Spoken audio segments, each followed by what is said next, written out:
We've been talking recently about optional but important kinds of auto insurance coverages. And last week we talked about uninsured motorist coverage. Join us again this week to talk about underinsured motorist coverage as attorney Tom Sinas of the Sinas Dramus Law Firm. Thanks again for joining us. Thank you again for having me.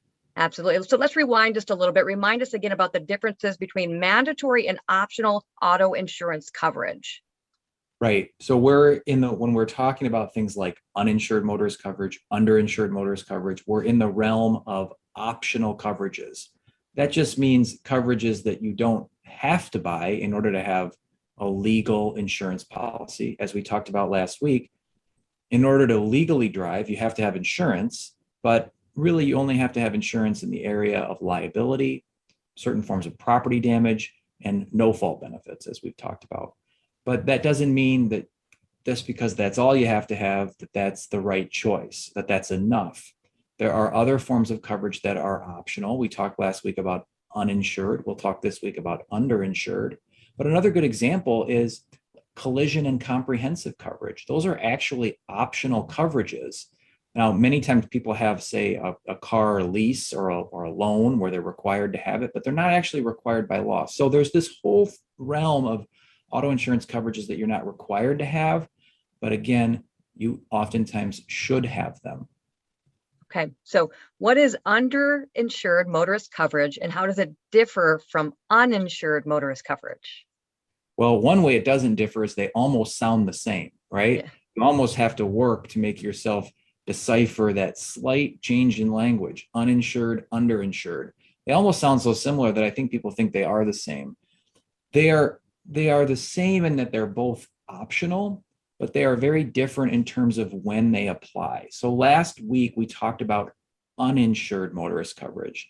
And I said a shorthand way of remembering that is it's coverage that you buy to protect you and your family from drivers who have no insurance. Okay, well then what about underinsured motorist coverage?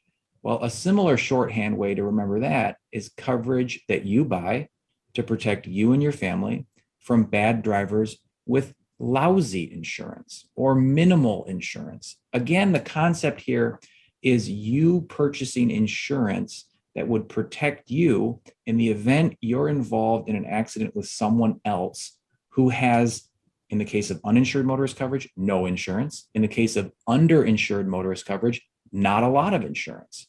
So, of course, we don't know if and when that's going to happen.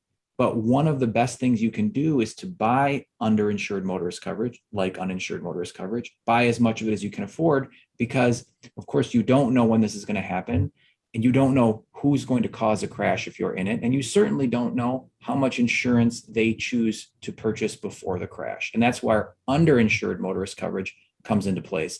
It is providing you and your family a way to access coverage beyond whatever liability coverage that at-fault driver had at the time of the crash. Okay, so what should someone keep in mind if they're involved in an accident with an underinsured motorist? Okay, let's just kind of give a hypothetical of how this situation might work. Let's use you and me again. Let's say we're involved in a crash and I'm responsible for the crash. Let's say I had only $100,000 in liability coverage, but you had $500,000 in underinsured motorist coverage. Well, you have a liability claim against me. If you have a certain type of serious injury, you have a claim against me, and you may be able to access my liability insurance for up to that $100,000 that I have. Well, what happens if your liability claim, if your damages exceed the value of $100,000?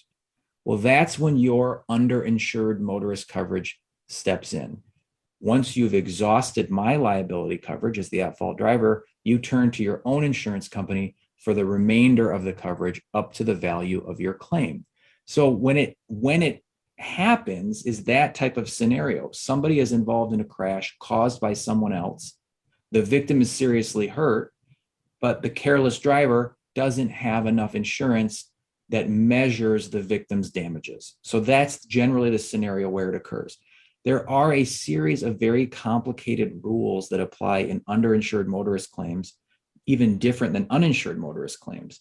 There's this whole complicated issue of consent to settle, and it's a very technical one, but I think the takeaway here is that if you have one of these claims, they really have to be handled kind of very surgically, because there are rules that you have to follow. And those rules depend really largely on the language of your insurance policy. And if you've tried to read your auto insurance policy casually, you might know that it's not the easiest thing necessarily to decipher. So these underinsured motorist claims are notoriously tricky. They're important that people have access to the coverage, but accessing it requires that people follow a certain series of rules, and those rules can change depending upon who your auto insurance carrier is.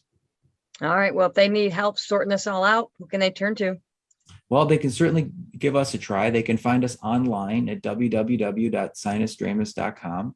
They can shoot us an email at info@sinusdramus.com, or they can give us a call the old-fashioned way, West Michigan, 616-301-3333. Great information. Thanks for your time. Thank you so much for having me.